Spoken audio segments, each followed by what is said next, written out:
I'm going to read a section of a book that G. Edward Griffin wrote called The Creature from Jekyll Island. And he wrote this section in 1994. Although he's updated the book itself, this section remains unchanged. So it addresses banking bailouts, and he essentially said the same, that the Federal Reserve wouldn't let banks fail because they were too big to fail. And this was a ploy by the Federal Reserve to centralize money further.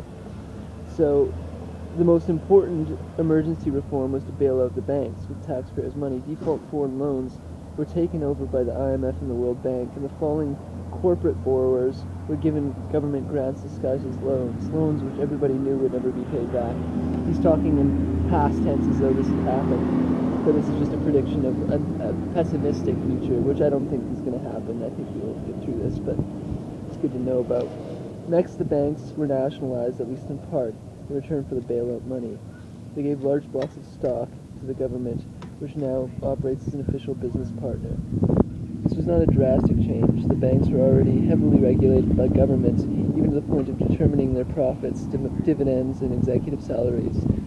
That is the way the cartel wanted it. It was the means by which competition was avoided and profits assured. Monetary scientists and political scientists have always worked in hidden partnership. This merely made the relationship more visible. I'll skip for a bit. So you have a very technically derived banking bailout, and it's driven by FEMA, so the Federal Emergency Management Agency has been expanded to administer the directives of the Treasury. FEMA also has the power to detain, forcibly relocate the citizens in the event of a national emergency, so it would have to be in such a situation because there's the dollar is losing its buying power through inflation, and so they would have to have a system in place that would ensure that we didn't break the mold of the banking cartel itself. And so new money would be established. So 3 months have passed, and the President has declared a state of national emergency.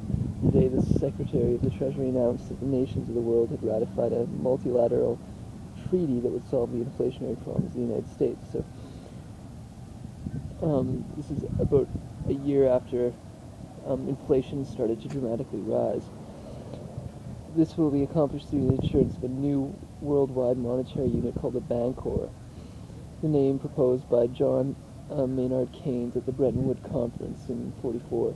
This new money will restore commerce and put a stop to inflation. It's saying this in a positive spin. Obviously it's not, because it says, money will now become its servant instead of its master, but that's exactly the opposite of what would be the case. The United States, he said, has agreed to accept the Bancor as legal tender for all debts, private and public. The old money will still be honored by, but it will be phased over a 3-month period.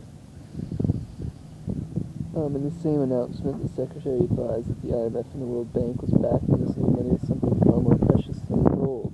Instead, it would be backed by the world itself.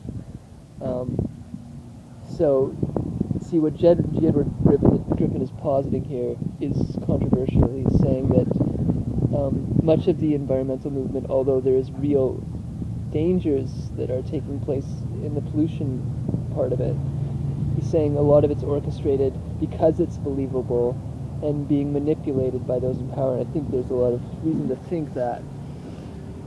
So in the same announcement, the Secretary Advisor said to them that these include the bonds from the participating governments plus millions of acres of wilderness lands that have been deposited in the UN Environmental Bank. So there's a new bank established, and it's directly tied to the environment itself. And they will now be under the supervision of the UN Wilderness Asset Preservation and Enhancement Agency. Just making this up, but it's realistic. From this date forward, the Federal Reserve System will operate as a subdivision of the IMF, which is now the central bank of the world.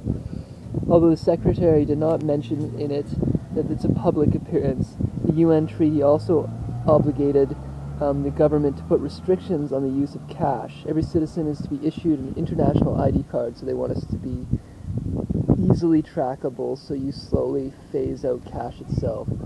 which has been going on since '94 in a sense.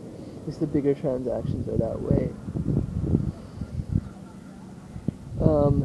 So the real targets, therefore, become those that are political dissidents and trying to escape taxes and creating an underground economy, and that would be enforced again by the WAPEA, or the Wilderness Asset Prevention Enhancement Agency, alongside FEMA, and those would be potentially integrated.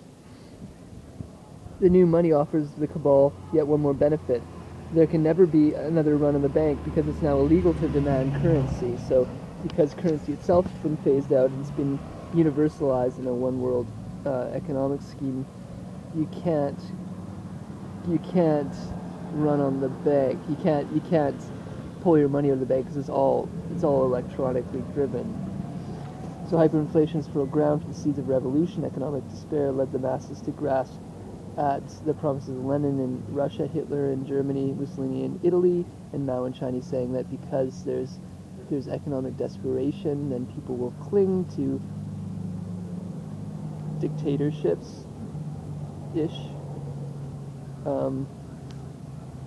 Now we're witnessing massive public demonstrations in every city for higher wages, jobs, larger government benefits, but there's so much control that they can augment it in any direction they want it. So this is a pessimistic outcome. I don't think it's going to go that direction. Just important, I think, to keep in mind the potentialities here so that they can be avoided.